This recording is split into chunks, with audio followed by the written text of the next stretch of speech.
Kad bih imao samo jednu vježbu da ti pomognem ublažiti bol u donjem dijelu leđa ili u vratu, bila bi to ova. Već pripremi ručnik i krenimo, jer ovdje ne moraš biti mlad, mršav, niti imati veliku fleksibilnost da bi radio ovu vježbu i poboljšao svoju kralježnicu kod kuće dobrim pokretom.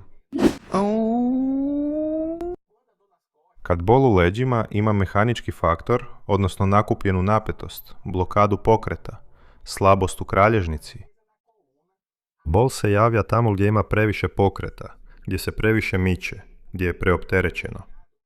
Dio kralježnice koji je ukočen, koji je blokiran, ne boli jer je nepomičan. I ova vrsta neravnoteže ne vidi se na ultrazvuku, rengenu, magnetskoj rezonanci ni na CT-u. Ova vrsta neravnoteže, koja je najčešća u našoj kralježnici, izgleda ovako. Cervikalni i lumbalni dio su preopterećeni. Preopterećeni su, puno se pomiču, uz bol, kompenzirajući blokadu, zakočenost u torakalnom dijelu kralježnice.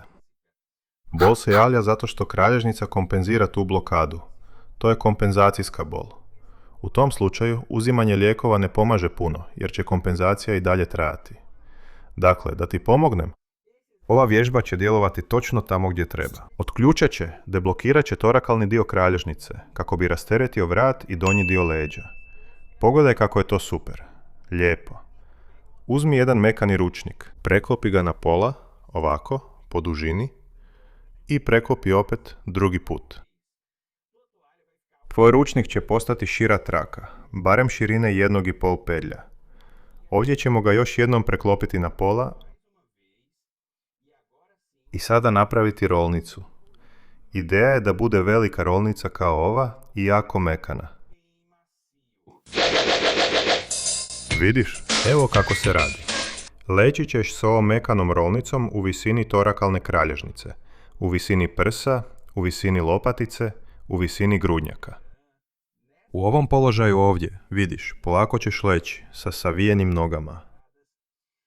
Ako osjetiš da forsiraš, da boli, da je neugodno, prilagodi tu visinu koliko se spuštaš koristeći jastuke. Stavi jastuk, lezi. Ako osjetiš da još uvijek forsiraš, stavi drugi jastuk. Ili ako osjetiš da se ne isteže, da trebaš malo više istegnuti, makni jastuk. Prilagodi visinu koristeći jastuke, tako da možeš leći i opustiti se što više možeš, bez straha i bez boli. U redu? Pustite da ga stavim ovdje, meni ne treba. Da bi bilo sigurno za tvoj vrat, ispreplešćeš prste, stavi ruke iza vrata i obuhvati cijeli vrat. U redu? Ne moraš dodirivati laktove ispred. To je samo da zaštitiš vratnu kralježnicu. Polako se spusti. Pokušaj se što više opustiti. Ovdje osjećaš kako se rasterećuje, isteže i otvaraju zglobovi torakalne kralježnice. Polako otključavamo i uklanjamo tu ograničenost pokreta torakalne kralježnice. Ostaćeš minutu u tom položaju, dišući potpuno opušteno i posebno pazeći na izdisaj.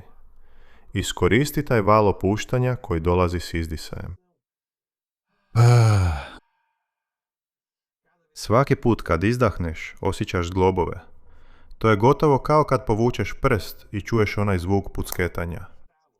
To su samo zglobovi koji se otvaraju i upravo to ovdje radimo.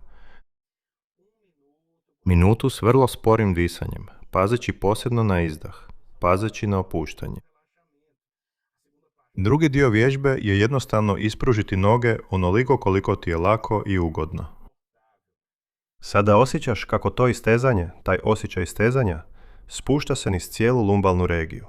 Nije ograničeno samo na vratnu i prsnu kralježnicu. Spušta se niz cijelu kralježnicu. Opet, još jednu minutu. Polako diši, opuštaj se koliko god možeš. Možeš završiti vježbu nakon ove druge minute ili napraviti naprednu verziju, koja je jednostavno podizanje ruku. Drži ruke gore. I ovdje osjećaš kako se prsa otvaraju. Osjećaš to istezanje koje dolazi prema prednjem dijelu prsne kralježnice. Još jedna minuta opuštanja i sporog disanja. Pazi kad ustaješ, nije dovoljno samo baciti se naprijed i ustati. Privući ćeš noge, privući ćeš ruke. Polako okreni se na bok. I tek tada sjedaš. Da se ta blokada ne vrati, da zadržiš pokretljivost i spriječiš povratak boli, radi ovu vježbu jednom dnevno. Ali možeš koristiti ovu vježbu kao oblik olakšanja kad god ti zatreba.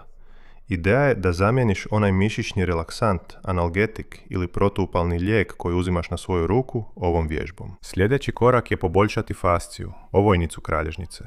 Pokazujem vrlo jednostavan način kako to napraviti u ovom videu. Samo klikni ovdje na ekranu.